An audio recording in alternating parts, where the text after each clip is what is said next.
Bonjour et bravo déjà pour l'effort. Vous avez choisi d'assister à une activité d'apprentissage à distance en méthodologie de recherche appartenant à l'UE4 de la section cadre en PromSoc. Bienvenue aux étudiants, bienvenue aux curieux, bienvenue à tout le monde puisque c'est un peu le principe de la promotion sociale. Bienvenue dans mon bureau, suite des épisodes dans la série UE4. Les 4 premières balises plus la balise delta vue en présentiel. Ces 4 premières balises permettent de préciser et de préparer aussi la suite qui sera focalisée sur les 5 méthodes et une balise d'invitation, d'introduction à ces 5. Reprenons un peu le fil ici. Nous avons évoqué la question du sujet. C'est d'ailleurs celle que nous allons reprendre aujourd'hui parce que c'est un petit peu la mise en route de votre réflexion, même si on a vu que explorer par une bibliographie et donc rechercher les documents pouvait nous aider à faire, de connaître la structure. Préparez bien la rédaction de ce mémoire appelé chez nous une épreuve intégrée. Nous verrons dans une autre vidéo la balise traitant des étapes de recherche. J'ai fait déjà au moins 2 allusions à cela pour justement faire la distinction entre produit fini, résultat aussi je dis, et processus, démarche, enfin, bref, le cheminement du travail auquel vous vous apprêtez, si ce n'est pas déjà commencé, à travailler et réfléchir. Cette balise va donc renforcer l'autre balise qui traitait du thème au sujet et du sujet à la problématique, puisque je sais d'expérience, personnellement, et de le partager avec un certain nombre d'étudiants en promotion sociale ailleurs et dans d'autres sections aussi d'ailleurs, que ce moment de choisir un sujet est un petit peu parfois bloquant, stressant, cristallisant, enfin on peut choisir énormément de mots là-dessus parce que le choix reste relativement toujours difficile à faire. Curieusement, on réclame de l'autonomie et on hésite parfois à prendre le risque du choix parce que oui, derrière un choix, il y a toujours le risque, oh, mon Dieu, de se tromper, de commettre une erreur. Mais faire des erreurs, ce n'est pas faire des fautes, c'est pas tout à fait pareil. Relativisons donc ça avec une première phrase que vous avez eu le temps de lire tout en m'écoutant parler, que choisir le sujet, c'est déjà travailler à l'épreuve intégrée. C'est partie intégrante de ce processus qu'on va révéler un tout petit peu plus tard dans une autre balise et donc dans une autre capsule vidéo. Mais le choix fait bien partie d'un processus cognitif beaucoup plus large et c'est pas propre à l'épreuve intégrée, mais nous ne sommes pas là pour faire autre chose que de la méthodologie. Revoilà ce cher entonnoir qui va me permettre de rappeler, tout en justifiant par la même occasion, mes choix méthodologiques, mais quand on est prof, on parle de choix pédagogiques et ou didactiques. On pourra discuter de la différence un petit peu plus tard si vous voulez, en mettant très rapidement à la portée des étudiants une démarche, un processus structuré et structurant, les menant à l'épreuve intégrée. Le tiers de leur réussite était préparé par les 2 tiers des autres cours et particulièrement certains cours et le cours de méthodologie de recherche est spécialement dédié forcément à celui-là. Mais je vous rappelle toute l'utilité des ressources que sont les autres cours de votre formation et donc les autres professeurs. N'hésitez pas à interagir, même si ce n'est pas à eux qu'il faut demander si c'est un bon sujet, un mauvais sujet. Par contre, leur demander des références bibliographiques, par exemple, des ressources, c'est en soi utiliser ces professeurs de manière adaptée. Cet entonnoir, avec cette vision particulière du problème, va quelque part relativiser votre inquiétude en disant j'ai le temps, ce qui ne veut pas dire que vous avez toute la vie pour y penser, mais en tout cas ce processus est mis en marche très très tôt, on en parle dès la première année, on précise ça par l'exercice plus particulier de la micro-UI, et puis cette année et l'année suivante, tout ça va s'organiser un petit peu plus. Il y a un certain nombre de choses à identifier dans le fait de choisir un sujet, ou plus précisément, si vous avez déjà écouté la balise gamma, de choisir une problématique. J'ai failli dire élire, ça aurait été pas mal non plus, puisqu'on est un petit peu dans ce processus-là euh, politique, puisque choisir un sujet, on y reviendra, c'est un choix politique qui peut révéler un certain nombre de compétences en lien avec cette dimension politique. Et d'ailleurs, le politique, on aurait pu en parler longuement en économie politique, hein, c'est relié toujours à un ou plusieurs buts sociaux. Notre organisation politique est intimement liée à un but social et derrière ça à une valeur sociale qu'on pourrait appeler la démocratie, même si elle a plusieurs conceptions bien entendu. Le but social de votre épreuve intégrée, c'est le même but social que que votre formation, pardon, c'est bien entendu d'obtenir un diplôme venant quelque part légitimer. Vous obtenez ainsi une qualification qui est normalement révélatrice d'un certain nombre de compétences acquises, même si le milieu, le contexte, la contingence est un petit peu différent que la réalité. S'ajoute à cette question des buts sociaux que nous reprendrons dans le détail juste après, un deuxième niveau, la pierre angulaire, disais-je dans une autre capsule vidéo, celle de la problématique ou celle de la grande question, comme disent les Québécois. Donc une grande question pour un francophone outre-Atlantique, c'est ce que nous appelons, nous, une problématique, qu'on aurait pu appeler aussi une hypothèse. Certains diront aussi question de recherche. Tout ça, ces mots se superposent un peu. Nous avons vu aussi que dans cette problématique, ou plus exactement à côté, un petit peu comme un greffon, hein, le champ de l'étude, bien sûr, va pouvoir se préciser, surtout et évidemment, oserais-je dire, dans la partie démarche opérationnelle, mais le champ de l'étude, disais-je, c'est aussi toute votre fonction, tous ces rôles qui se rattachent à cette fonction, toutes les missions plus ou moins inspirées par un arrêté royal, enfin bref, tout ce que vous pouvez apporter à votre fonction, à votre métier, comme à celui et celle, puisque je parle aussi de la fonction, des autres cadres de proximité, quel que soit leur lieu d'exercice. Ça vient un petit peu ouvrir le champ de réflexion, bien entendu, sans oublier cette question de plus-value. D'ailleurs, nous le verrons parfois plus dans certaines méthodes à venir que dans d'autres, que la problématique peut parfois être rendue plus opérationnelle, on comprend bien à quel niveau ça va être utile, si je la décline en un certain nombre de questions de recherche. Nous verrons ça puisque les quantitativistes et les qualitativistes n'ont pas du tout la même vision de cette démarche, bien entendu, mais ça peut déjà aussi avoir un intérêt dans la structuration, comme faire la balise RAW, la structuration de votre épreuve intégrée ou de sa méso EI telle que nous y sommes maintenant. Si je reprends ces 4 éléments à identifier dans votre démarche de réflexion, je ne dis pas dans le résultat, je dis dans la démarche de réflexion, posez-vous de temps en temps ces questions-là, va se révéler des éléments un petit peu similaires au FARE. D'ailleurs, on va en retrouver certains liens, bien entendu, c'est le degré d'acceptabilité. C'est d'ailleurs avec celui-là que j'insiste. Et dit dans une autre capsule, cette acceptabilité, elle peut être aussi invoquée comme étant du politiquement correct. Ça tombe bien, je viens de parler de politique. Votre épreuve intégrée est en soi un acte politique, puisque vous choisissez, c'est pour ça qu'Élire convenait assez bien à mon propos, vous allez prendre position, assurer cette position jusqu'au mandat suivant ou jusqu'à changement de contingence, bien entendu. Cette question de l'acceptabilité ou du politiquement correct, n'oubliez pas que c'est souvent qu'une question de forme, hein, puisque une question qui peut paraître extrêmement, comment je vais dire, crispante, donc peu acceptable, il suffit parfois, voire même souvent, de la reformuler, d'utiliser d'autres termes, de la présenter sous un revers différent, et notre syntaxe française est relativement bien faite comme ça, pour la rendre acceptable en apparence. On revient à nouveau à cette question d'habiller, hein, et je pense qu'on l'avait souligné pour les sujets patients, militants, pionniers, etc., etc. Dès que je descends un tout petit peu, donc je m'éloigne du but social, même si la question de l'acceptabilité était dans la problématique, puisque j'ai parlé de formulation, il y a aussi la question de la faisabilité. Et la faisabilité, elle prendra encore une toute autre dimension quand vous aborderez la question des méthodes et des outils propres à une méthode, donc des outils d'enquête. On verra ça en temps utile. Il y a des outils de recueil de données et des outils de traitement de ces données-là, hein. La faisabilité, elle est, et ça je vous l'ai déjà dit, elle est en prise directe avec le champ d'étude, avec le champ de votre problématique, puisqu'elle va déterminer un espace-temps déterminé. Elle va déterminer aussi une ou plusieurs populations, un ou plusieurs échantillons. On verra ça au fil de l'étude des 5 méthodes, mais ça peut être aussi une manière de vous aider à choisir un sujet par rapport à sa faisabilité. J'avais d'ailleurs fait des liens avec la question des ressources, y compris bibliographiques, en ce sens-là.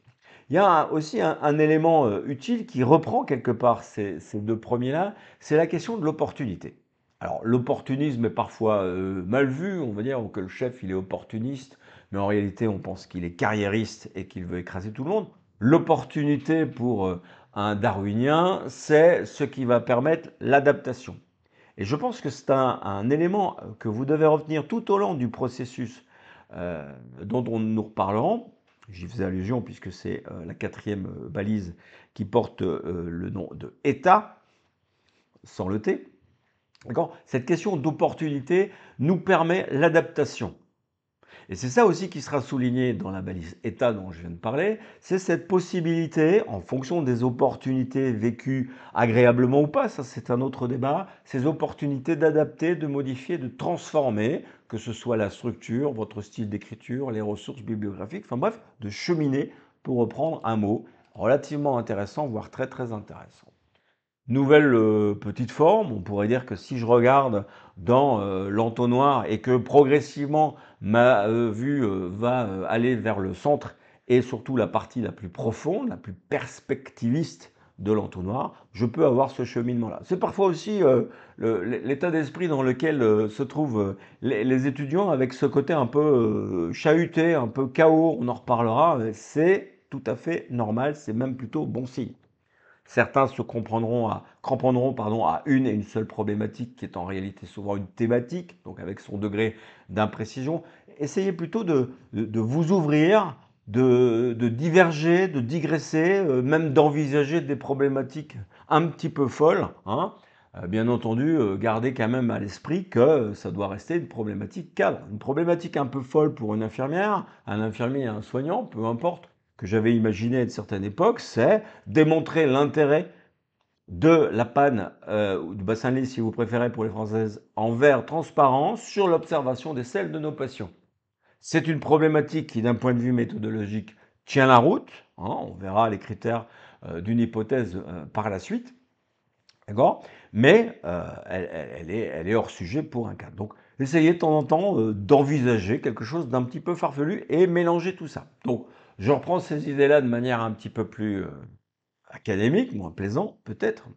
Euh, Prenez cette habitude de lister quelques thèmes. Alors, je suis un peu filou parce que quand je dis lister quelques thèmes, vous allez probablement vouloir lister dès le départ des problématiques. L'intérêt de les lister, c'est pouvoir les mélanger. Et d'ailleurs, on a fait un court exercice en la matière. Pour l'avoir vécu, c'est parfois en mélangeant trois pseudo-problématiques qui sont en réalité des thèmes, qu'on trouve le thème commun, le point d'articulation commun qui vous correspond assez bien, et c'est autour de celui-là qu'on peut construire un cocktail, un mélange, et Dieu sait si la diversité, ça a du bon, et pas que pour mère nature.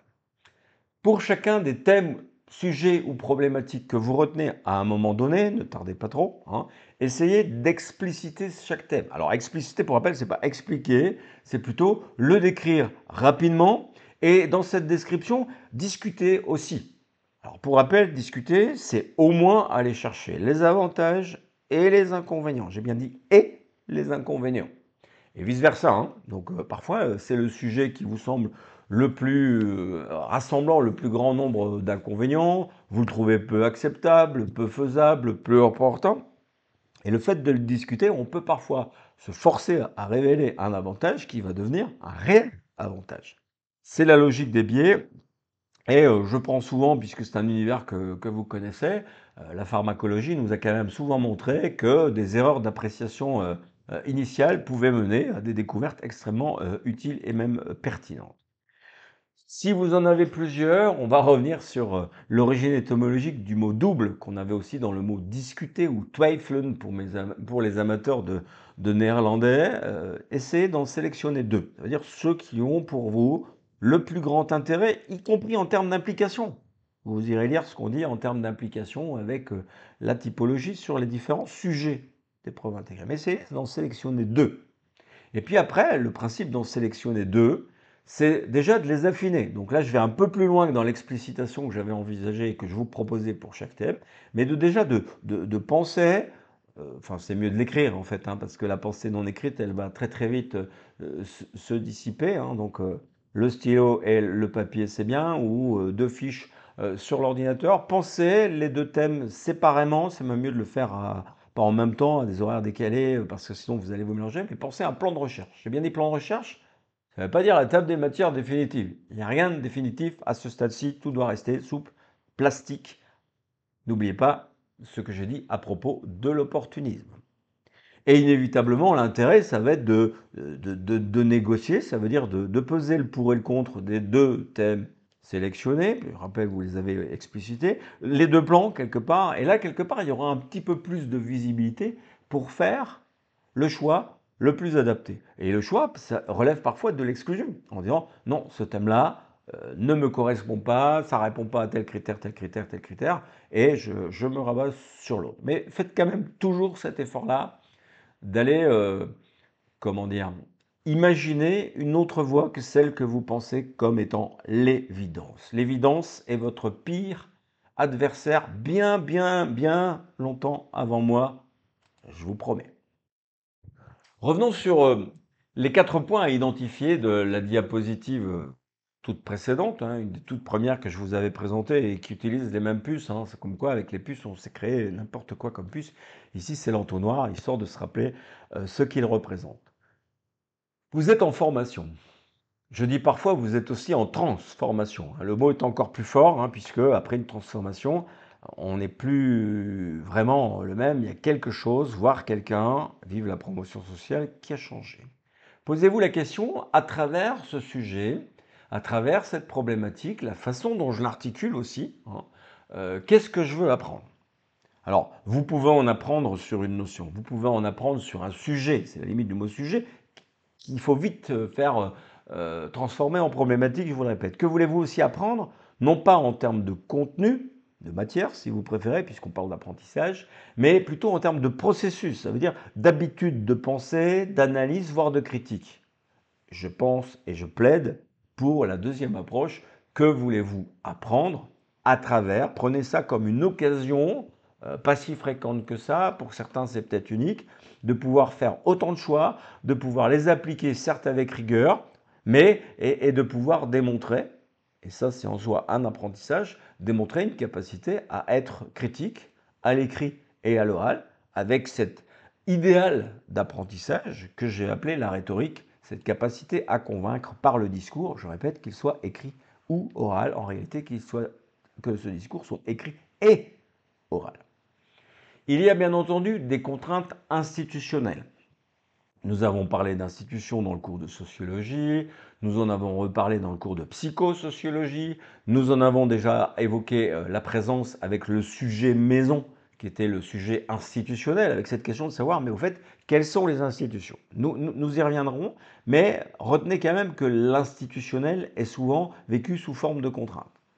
Je vous disais aussi dans une autre capsule que l'institution a un côté inévitable et l'institution, on va dire maîtresse, aussi avec un jeu de mots, hein, c'est l'école avec tout son armada de contraintes, de règlements, de dossiers pédagogiques, etc. etc.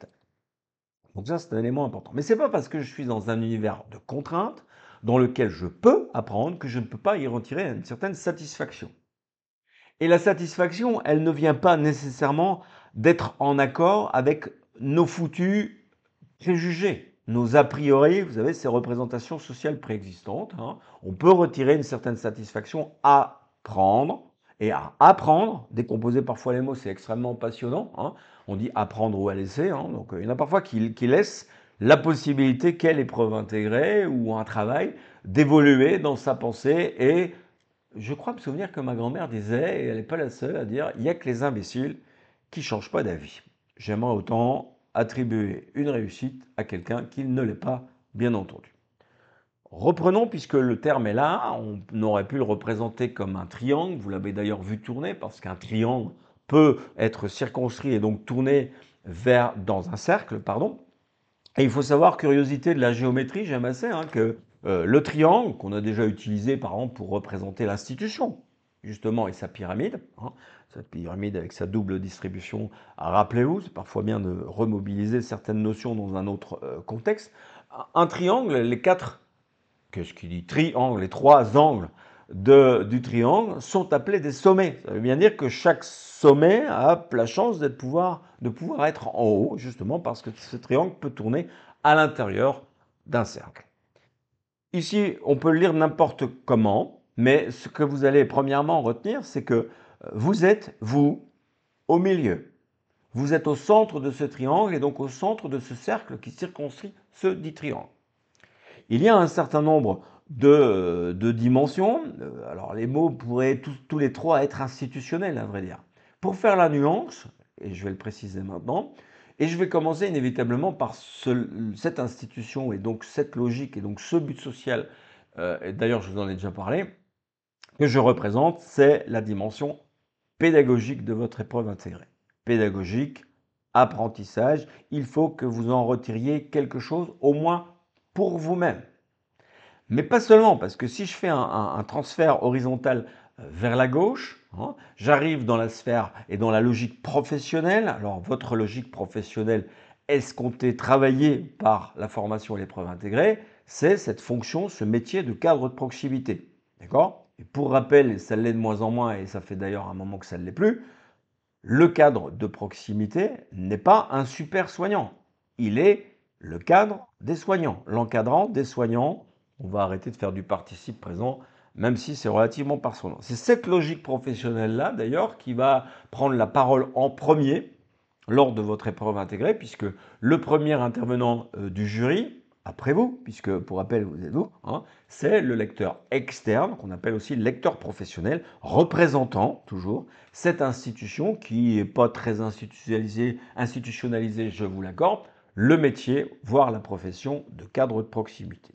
Je pense, en aparté, que les épreuves intégrées devraient progressivement, et c'est assez notoire chez nous, tant pis pour les autres où ils nous copieront peut-être ou pas, hein, c'est de créer cette culture, ça veut dire avec un certain nombre de manières de travailler, de réfléchir, d'écrire et de dire qui sont représentatives de votre métier, donc de votre représentation de la réalité que vous fréquentez tous les jours. Je termine par le bas, et là c'est volontairement que je l'ai mis en bas, hein, c'est la sphère institutionnelle, celle que je soulignais à la fois comme étant un avantage pour l'initiation du choix de la problématique, mais que ça représentait un danger pour la conduite de cette problématique et de la recherche qui suit. C'est la sphère institutionnelle au sens classique du terme, ça veut dire l'institution qui vous abrite tous les autres jours de la semaine. Je ne parle pas de la famille ou du couple, hein. Je parle bien entendu de l'entreprise pour laquelle vous travaillez et avec ces chaînons d'autorité qu'on appelle la hiérarchie, N+2, N+3, votre directeur général, peu importe, n'a qu'une faible emprise, n'ai-je dit, et donc ne focalisez pas trop le ou les buts sociaux de votre épreuve intégrée sur cette sphère institutionnelle qui vous dit que vous allez être cadre et que vous allez le rester toute votre carrière dans cette même institution, non seulement parce que les institutions changent, fusion, restructuration, disparition aussi, bien sûr, mais parce que je connais un certain nombre de connaissances et d'anciens étudiants qui se sont vus être cadres à tel endroit et pour finir ont excellé, je dis bien excellé, ça veut dire ont donné le meilleur d'eux-mêmes dans une autre institution, dans un autre contexte, avec de toute autre prérogative. Il y a probablement un habitus des soignants qu'il faut là aussi pouvoir modifier, mais en douceur. Deuxième identifiant, la problématique ou grain de question que j'avais pris avec ce drôle d'accent. Prenons directement un exemple. Oui, je sais, j'ai dit que les exemples, c'était pas toujours très passionnant pour construire un discours, mais pour comprendre parfois une notion au sens didactique du terme, ça peut avoir un intérêt. La difficulté, c'est de lui donner une emprise de terrain. Volontairement, je prends un thème qui est à cheval entre la sphère des soignants et la sphère des encadrants. Ça tombe bien, on en a parlé juste avant. Cette question des transmissions va probablement se modifier, non seulement parce que les aides-soignantes sont quand même largement formées aux transmissions, qu'elles soient orales et écrites, puisque les textes réglementaires sont extrêmement précis et pointilleux là-dessus. D'accord? On ne va pas faire un cours sur les transmissions, mais sachez aussi que la nouvelle génération d'infirmiers, particulièrement ceux qui sont en pratique avancée, vont être des sacrés analystes de ces transmissions, surtout si elles sont ciblées. Alors, Prenons déjà comme habitude de tenter de repérer le champ. Ici, c'est assez facile, c'est le service X. Pour rappel, un service est un ensemble structuré de plusieurs unités de soins, du moins à l'hôpital. Ce qui veut dire, c'est que la problématique, ou en tout cas ce que j'espérais que soit la problématique, est ce qui vient d'être identifié en vert. Poursuivons quand même l'analyse. Le mot gestion, qui fait cadre ou manager, on n'est pas là pour discuter de ces deux notions-là. Le mot gestion est un mot un peu passe-partout qui ne veut pas dire grand-chose. Alors ça peut être la base d'une réflexion, mais pour une problématique, c'est quand même un tout petit peu limité. Ça veut dire que je vais très très vite bloquer. Parce que gérer les transmissions ciblées, ne pas les utiliser, c'est une façon de gérer les transmissions ciblées. Vous savez, gestion, c'est comme communication, c'est un petit peu à dire. C'est-à-dire qu'on va devoir transformer ce mot-là. Alors l'exercice est relativement court, il pourrait être beaucoup plus édulcoré encore. C'est se poser la question, oui, on fait des transmissions ciblées, mais sont-elles suffisamment efficaces? Et là, de la question de l'efficacité, si je poursuis à tant soit peu, c'est de quel ordre est cette efficacité, ou plus exactement, quelles sont les efficacités, de quels ordres sont-ils, à qui profite-t-elle cette efficacité des transmissions ciblées? Vous voyez un tout petit peu cet entonnoir qui commence, et j'ai commencé aussi à établir un certain nombre de sous-questions, de questions de recherche, qui sont en réalité des objectifs, ça veut dire des possibilités de réalisation de la problématique. Je dirais que avoir une problématique, c'est bien, mais de cette problématique, pouvoir soutirer, décliner, je disais tout à l'heure, en un certain nombre d'objectifs ou de finalités, si vous êtes extrêmement optimiste, voire ambitieux, objectif, ce sera mieux, bien entendu, vous allez pouvoir assurer cette fonction à la problématique et vous allez pouvoir après structurer votre recherche et l'écriture de cette analyse et de cette critique. Donc le mot objectif est relativement important. Petite parenthèse, on l'utilise dans le cadre du stage. On en a parlé et nous en reparlerons sans doute. Et vous pouvez savoir que dans la case de la poursuite de l'épreuve intégrée, je mets à disposition ce qu'on appelle un contrat d'objectifs, parce que pour certains, avoir des objectifs et leur donner des échéances, y compris calendaires, ça peut avoir un intérêt stimulant. Rappelez-vous aussi la question de la plus-value. Si un objectif se réalise, il est en soi une finalité, donc l'enjeu a été transformé et peut devenir une réalité. C'est quand même relativement intéressant. Alors, voilà donc un drôle de mot, parce que de cette problématique déclinée en objectif, on va retenir celui-là, je peux le faire autrement, de cette grande question déclinée en un certain nombre de sous-questions, va pouvoir se mettre en place, se structurer le cadre conceptionnel, qui est en réalité chez nous la démarche conceptuelle, ça veut dire où je vais récolter, critiquer, mettre à mal si vous voulez, non plus exactement critiquer de manière argumentée les concepts des autres auteurs qui ont traité ça, dans le but de rassembler suffisamment d'informations, suffisamment d'arguments pour concevoir ma propre vision de la notion, et donc par-delà et par-au-delà de la problématique. Donc conception et concept, on n'est quand même pas très très loin. Vous avez déjà dit, ah ça y est, il a encore trouvé un mot en con, parce que justement, être conceptuel, c'est non seulement concevoir dans le sens créer quelque chose, mais il y a aussi ce con. D'ailleurs, la conception d'un enfant se fait à plusieurs, au moins deux. Vous allez me dire, donc au plus vous aurez deux personnes ressources, que ce soit des auteurs que vous lisez, des personnes que vous rencontrez, que vous discutez, y compris vos enseignants. On est dans une démarche conceptuelle, conceptionnelle, puisque c'est votre conception argumentée qui sera le concept, les concepts à vrai dire, de votre épreuve intégrée. Là pareil, ce cadre conceptuel peut se reposer les questions que vous avez vues rapidement apparaître et disparaître, acceptabilité, faisabilité, opportunité. On voit que ces critères-là, et on le verra aussi un petit peu plus loin dans les méthodes et encore plus en troisième année, il y a réellement des clés de lecture qui ont tendance à se répéter. Je vous ai dit tout à l'heure, choisissez deux thèmes ou deux sujets avant de délire une problématique. Et pour ces deux-là, je vous avais encouragé à établir un plan. Mais qu'est-ce qu'un plan? Alors, on a évoqué vite fait, je pense, la distinction entre le Labrador et le Doberman ou le Rottweiler, je ne sais plus, dans la recherche de victimes d'avalanche de citation, tiens, pour faire du lien, hein. Mais on peut retrouver donc dans un plan un certain nombre d'éléments, hein, qui sont ici dans un certain ordre, et vous avez vu que le plan débouche, in fine, sur le cadre conceptuel. Il y a déjà une approche relativement intéressante puisque vous pouvez mettre en plan, que ce soit un plan type berger allemand ou Doberman, ou au contraire sous la forme d'algorithme, ça veut dire de mind mapping, différentes notions, ou plus exactement encore des mots que vous allez définir, hein. Donc la première démarche dans un cadre conceptuel, c'est de définir les termes, et le mot est au pluriel, y compris parce que chaque mot a plusieurs définitions, plusieurs significations, plusieurs signifiants, c'est quand même très fréquent. Vous allez après opérer un certain nombre de choix, délimitation, il n'y a pas que le champ, mais il y a aussi la faisabilité, il y a aussi l'accessibilité des ressources.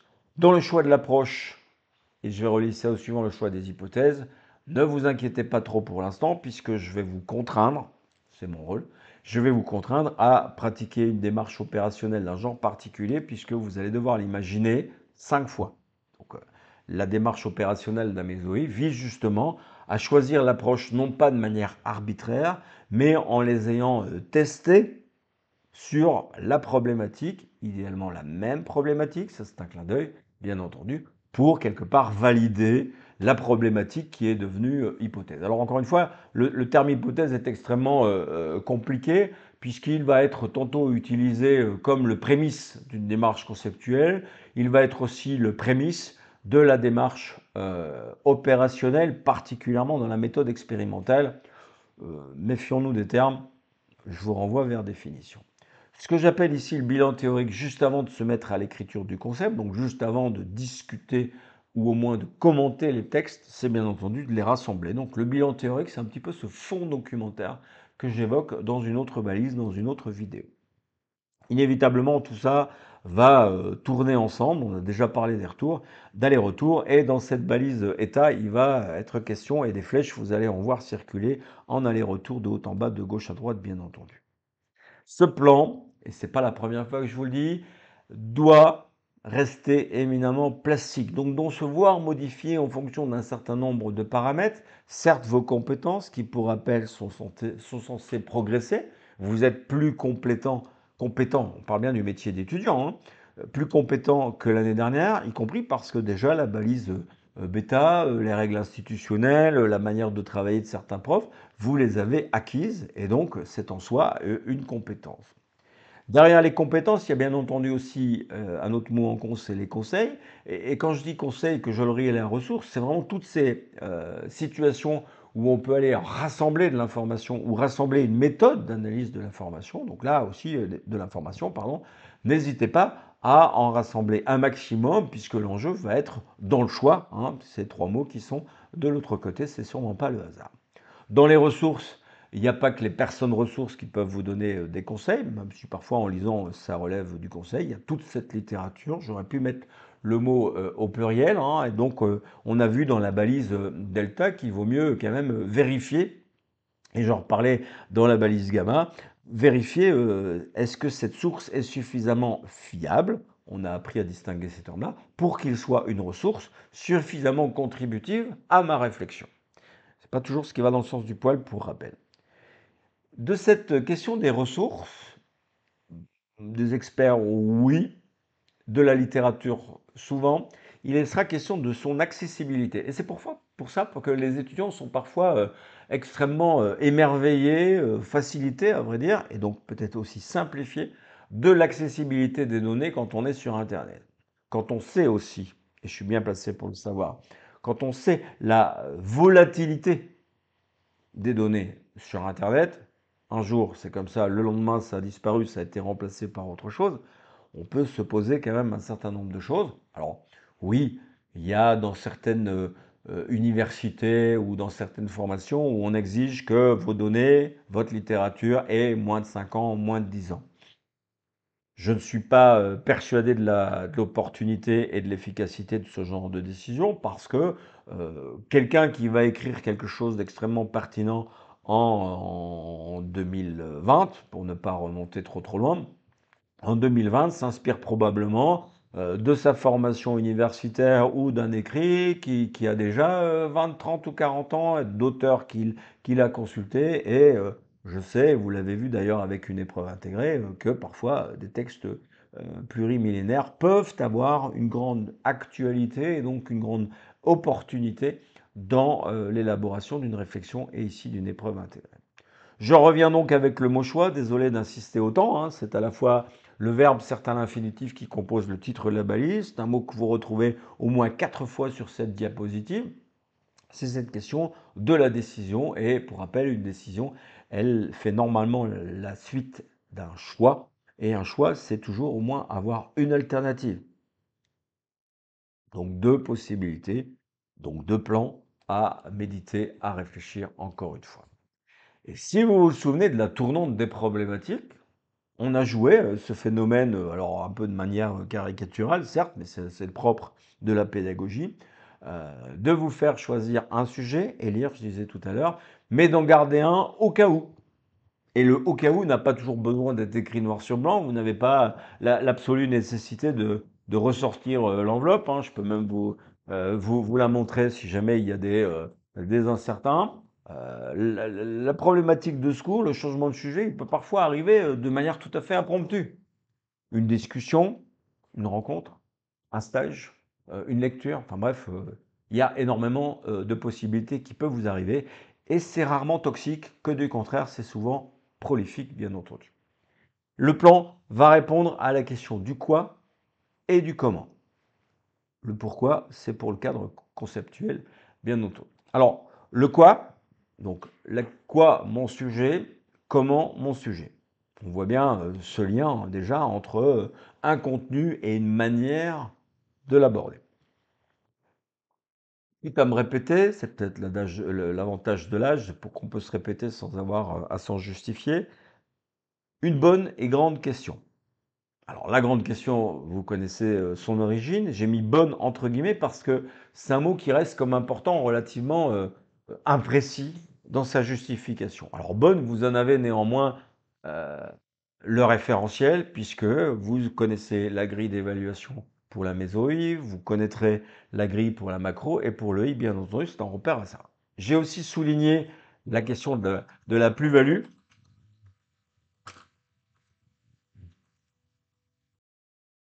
Nous parlons donc de la plus-value.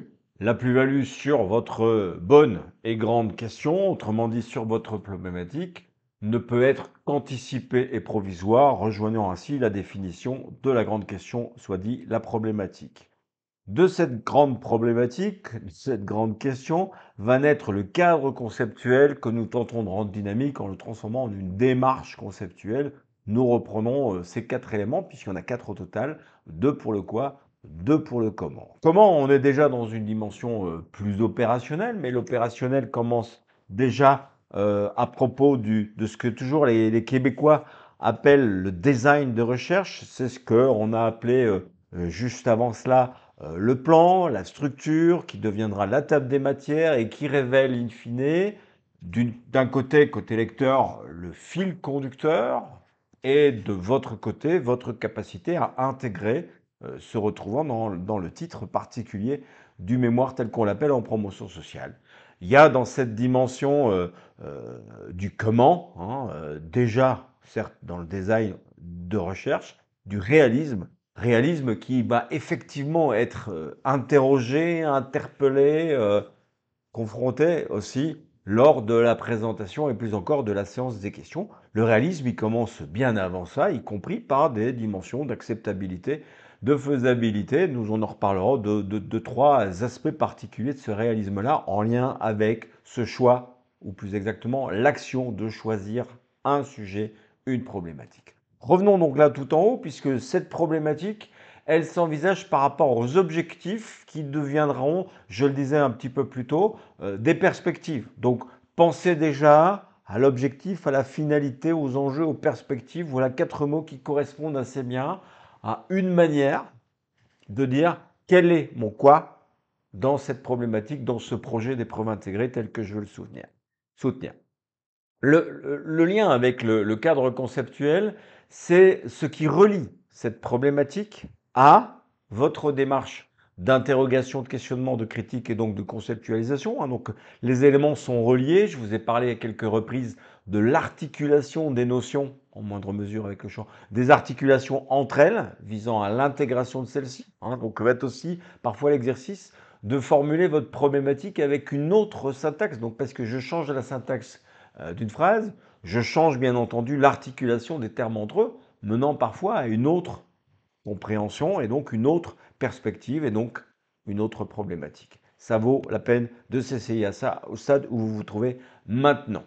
Il va de soi que ce cadre conceptuel, cette démarche conceptuelle, j'ai gardé l'intérêt du mot cadre parce qu'il y a quand même un côté révélateur de votre capacité à structurer. On parlait d'adaptabilité juste avant, parce que c'est ce cadre, cette conceptualisation et la démarche qui va être la vôtre, elle est éminemment structurante pour vous, pour votre essai progressif à structurer votre pensée, et le résultat de cette structuration va forcément être le caractère structuré, cette fois, de votre travail. La structuration va certainement, se retrouver dans le design de recherche, donc qui est quelque part l'organisation des différents éléments. Donc on va au-delà du lien, donc c'est le lien et les éléments interreliés, si je peux dire comme ça. Donc soyez extrêmement systématique. J'ai écrit systématique et pas logique, parce que la logique de l'un n'est pas forcément la logique d'un autre. Rappelez-vous quand même que la grande systématique appartient à votre future fonction ou au métier de cadre en tout cas. Soyez systématique aussi sur la forme, donc dans l'application des principes, certes de la balise bêta, mais aussi de toutes les consignes que je vous donne ça et là, et qu'on retrouvera en méthodologie quand on va étudier les 5 méthodes, parce que chaque méthode aura ses critères de rigueur et ses principes. Je vous parlerai à l'entame de ce chapitre-là de la structuration justement de ces chapitres-là que j'ai voulu relativement symétriques. Donc rechercher les points de systématique, c'est intéressant, ça vous permet parfois de mieux regarder ce qui change d'une méthode à une autre, ce qui change d'une notion à une autre, puisque là on parle de cadre conceptuel et de design de recherche.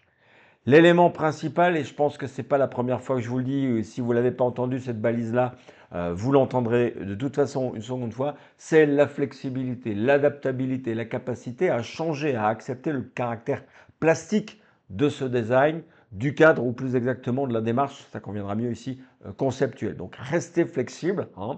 Je ne vais pas vous narrer la fable du chêne et du roseau.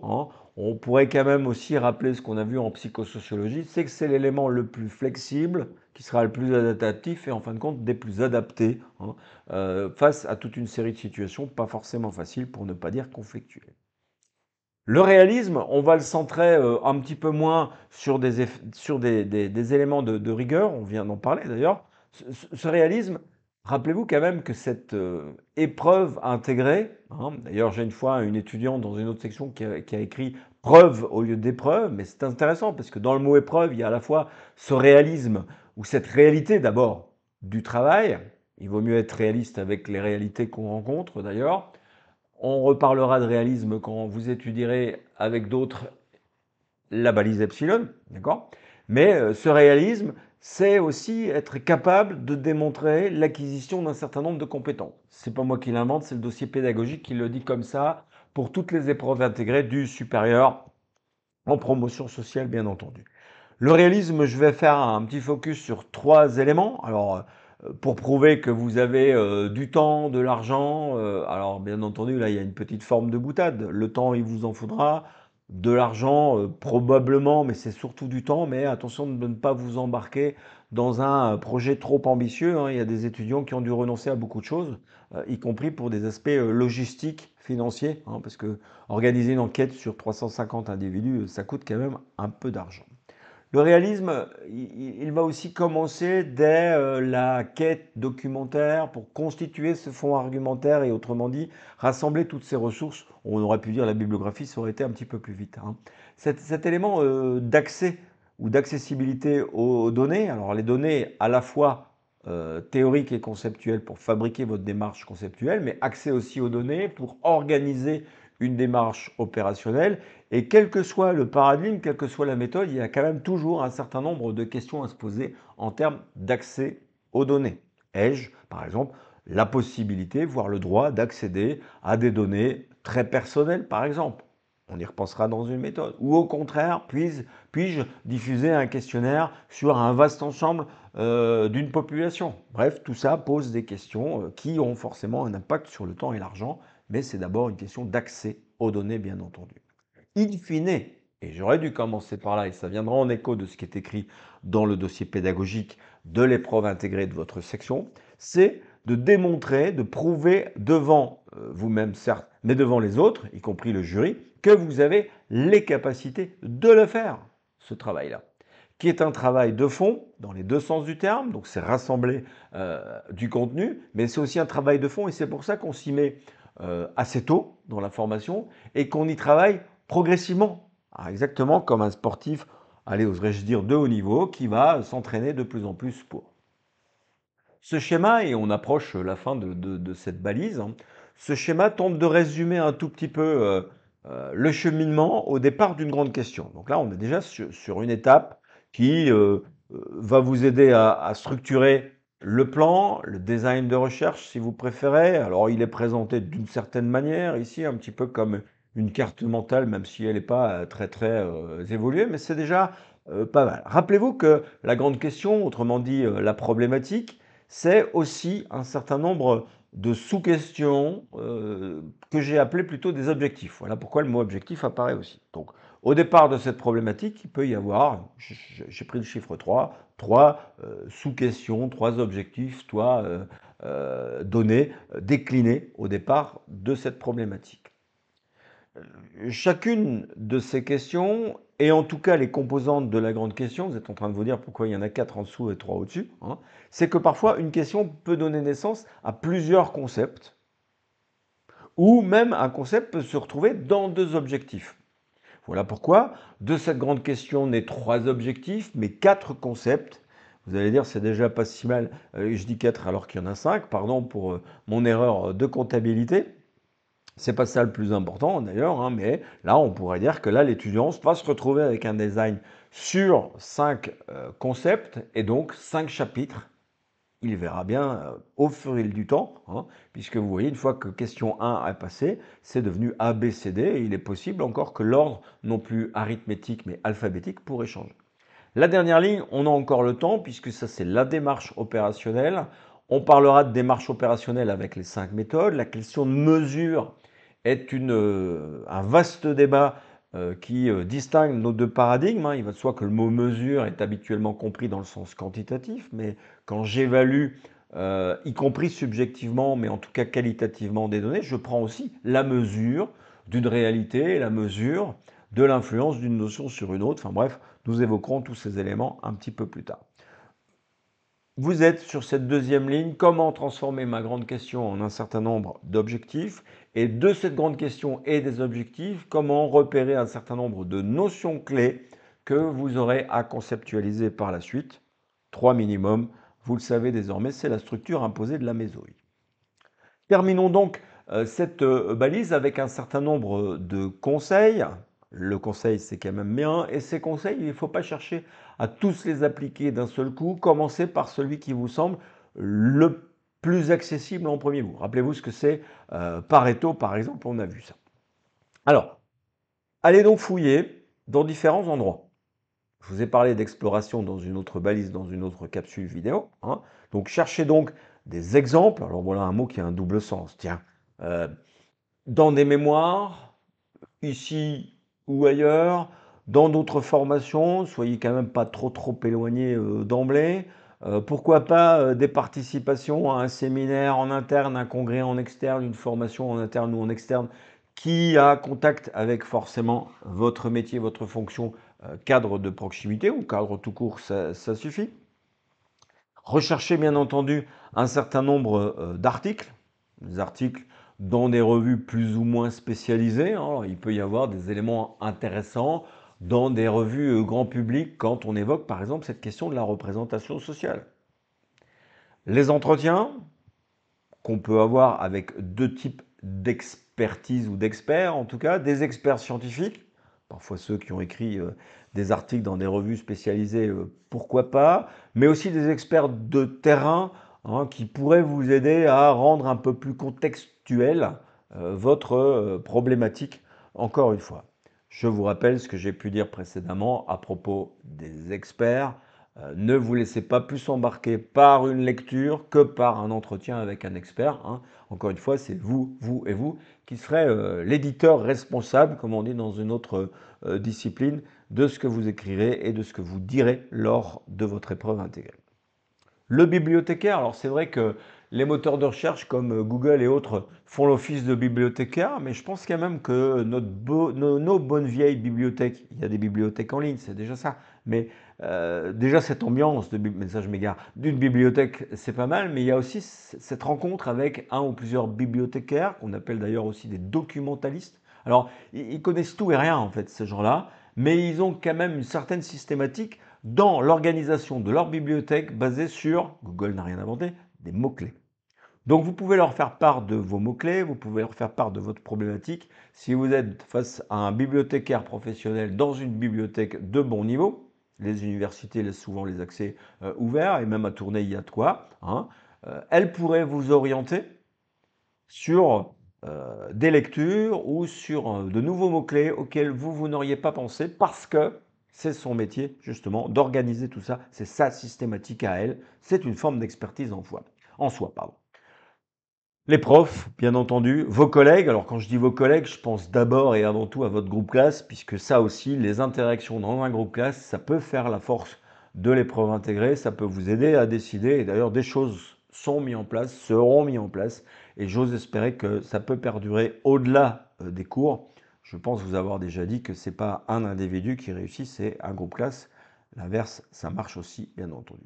Soyez toujours face à ces conseils extrêmement prudents. Donc je finis par douter de tout, je disais un peu plus tôt, mais c'est pareil aussi parce que la bibliothécaire, elle peut vous emmener aussi. Donc gardez le contrôle de votre projet, autrement dit, restez attaché à votre problématique pour ne pas vous faire dissiper, vous laisser partir un tout petit peu. Alors il y a des nuances à ce que je viens de dire parce que c'est facile à dire, vous me direz. Hein. Au stade où vous vous trouvez maintenant, donc en début de deuxième année, avec cette quasi-sommation de trouver une, voire deux et plus problématiques, est-ce bien une problématique? Enfin, on en a déjà largement parlé. Ce flou, pas très artistique, vous le reconnaîtrez, c'est tout à fait normal, c'est plutôt rassurant. C'est que vous cherchez en tout cas à être à la fois sur la question de la plus-value, mais également sur le doute et sur la découverte, l'exploration et toutes ces choses qui peuvent vous amener à formation et transformation. Donc c'est tout à fait normal, ce flou va progressivement se lever. C'est pas pour autant ce choix, je viens de parler du groupe LAS en plus, c'est pas un choix solitaire. C'est vraiment pas un choix solitaire. L'épreuve intégrée, c'est un travail personnel, mais non solitaire quelque part, parce que vous avez le droit de vous faire aider par un bibliothécaire, des experts, etc. Mais entraidez-vous aussi hein, pour la réalisation de cette épreuve intégrée. Vous avez une force à plusieurs que vous ne pouvez imaginer en tout cas. Il y aura des moments où nous échangerons ou par mail ou en direct ou par visio ou choses comme ça. Hein. Donc bien souvent, ces moments vont être organisés en individuel ou collectif, mais dans tous les cas, n'allez jamais à un rendez-vous pour discuter avec un expert, une bibliothécaire ou un professeur, fût-il le référent méthodologique, à vous y rendre sans avoir de liste, sans avoir eu un minimum de préparation. On le verra, y compris en méthodologie dans l'UE7, un entretien, ça se prépare. Je connais encore des étudiants qui viennent vous solliciter, limite en disant à leur potentiel promoteur ou à leur potentiel référent méthodologique, monsieur, j'ai pas d'idée, est-ce que vous avez une problématique pour moi? Nous avons évoqué la particularité des fiches de lecture. On peut élargir cette question des fiches de lecture à ce que j'appelle ici des mémos, hein, donc faire des mémos pour le mémoire. Ça reste relativement intéressant puisque toutes ces données de vos lectures, certes, mais aussi des rencontres, des pensées qui arrivent un petit peu comme ça, hein, dans certains moments d'écriture, je laisse traîner des post-it un tout petit peu partout parce que les idées parfois se débloquent dans des endroits relativement incongrus. N'hésitez pas non plus d'utiliser les différents outils. J'ai cité il y a quelques minutes Pareto, j'ai déjà cité 2 fois FARE. On a étudié quelques outils et pas que le brainstorming que vous aimez beaucoup, tout le monde le sait d'ailleurs, hein. Donc vous avez toute une série d'outils de résolution de problèmes et là vous êtes face à un problème au sens premier du terme, mais vous avez un problème et un projet cette fois, hein. C'est de choisir, d'élire, comme je disais, une problématique et mener à bien ce projet. Là aussi, il y a un certain nombre de choses à savoir. Parce que des étudiants qui hésitent, y compris à se confronter, et pour préparer à la confrontation, essayez d'abord avec vous-même, c'est la deuxième fois que je le dis, d'être le plus explicite possible. Mais qu'est-ce qu'il y a derrière ce sujet que j'ai envie de traiter? L'envie a du bon, peut avoir des voix. Travaillez avec des mémos, hein. Un stylo, un post-it, bref, du papier, une fiche d'ordinateur, un petit vocal, bref, tout ce que vous pouvez imaginer pour fixer l'événement, pour fixer l'idée qui apparaît à un moment ou à un autre. Les compromis, les trop promis à un autre que vous, se révèlent relativement dangereux parce que si vous acceptez, et je peux parfois vous mettre en difficulté dans ce sens-là, hein, si vous acceptez quelque chose dans votre écrit, que ce soit de l'ordre du conceptuel et de l'opérationnel, mais qu'in fine, ça ne vous correspond pas, vous n'y croyez pas, vous n'adhérez pas, bref, tout ce que vous pouvez imaginer, ça n'ira pas. Un, vous ne serez pas convaincant. À la première question qui ciblera cet aspect-là, vous serez en grande difficulté, donc c'est vraiment pas une bonne idée. Si nous avons appris à discuter par écrit, y compris en vue d'élaborer cette démarche conceptuelle, apprenez aussi à discuter avec au moins 2 personnes ressources. Pas une, j'ai dit 2 au moins. Au plus, vous discuterez de votre sujet. Alors, avec un bémol, évitez de discuter tout azimut de tout avec tout le monde. Choisissez des personnes pour qu'elles soient effectivement des ressources. Et s'il y a un endroit où il faut savoir tempérer, c'est dans la sphère institutionnelle. Ça veut dire votre entreprise que vous fréquentez, les collègues au sens habituel du terme, ça veut dire les gens avec qui vous travaillez effectivement, parce que là, il peut y avoir une sorte de dissonance entre une réalité perçue par des soignants, on va dire, de première ligne et une réalité que vous cherchez à approcher, celle du cadre de première ligne, mais qui est déjà en deuxième ligne par rapport aux soignants de première ligne, si vous me suivez. J'ai l'impression de donner un cours de rugby tout d'un coup. J'ai évoqué des contraintes. Beaucoup d'étudiants vivent la balise bêta comme si c'était la seule, comme une contrainte, mais c'est en réalité une exigence. Donc il y a une petite limite déjà, hein, mais une exigence n'est pas forcément une difficulté. Il y a 2 manières de passer l'exigence, c'est de 1, l'accepter, mieux encore, de la comprendre. Il faut parfois du temps pour ça, mais vous verrez que cette exigence de rigueur, de systématique, de respect de ceci, de cela, hein, va in fine être porteur de sens et va vous permettre aussi d'aller beaucoup plus loin dans votre positionnement et dans les réflexions que vous pourrez plus facilement argumenter. Je terminerai avec cette capacité à convaincre. La rhétorique dont nous avons déjà très sommairement parlé, que nous évoquerons plus avant par des situations d'apprentissage et encore plus dans l'UE7, bien entendu, hein. Mais quand vous rédigez quelque chose, ça doit être de vous. Ou alors vous mettez des guillemets et puis vous commentez, voire discutez, mais des passages comme les conclusions d'un chapitre ou les conclusions générales de votre vie, ça doit être vous à 100%, je dirais minimum, bien entendu. Même s'il peut rester des propositions, ils sont compris sous forme de questions. Mais il y a quand même une part qui doit être répondue, je vous répéterai ça sans doute. Si la problématique est une question au point de départ, il faut que votre épreuve intégrée à la fin de votre épreuve intégrée, il faut que vous ayez répondu à la majeure partie, idéalement à la totalité de cette question. Sinon, vous êtes passé à côté, tout le monde aura perdu du temps, vous, les lecteurs, le jury, etc. Donc ça, c'est pas la bonne opportunité. Donc collez bien à toute cette réalité. Et la critique, ça doit être la vôtre aussi, hein. Donc c'est pas répéter la critique de l'un ou l'autre. Vous devez, in fine, pour apprendre, vous approprier, hein. C'est curieux comment les mots peuvent parfois se ressembler, pour vous approprier. Et pour s'approprier quelque chose, il faut apprivoiser ces éléments théoriques, voire conceptuels des auteurs que vous lirez.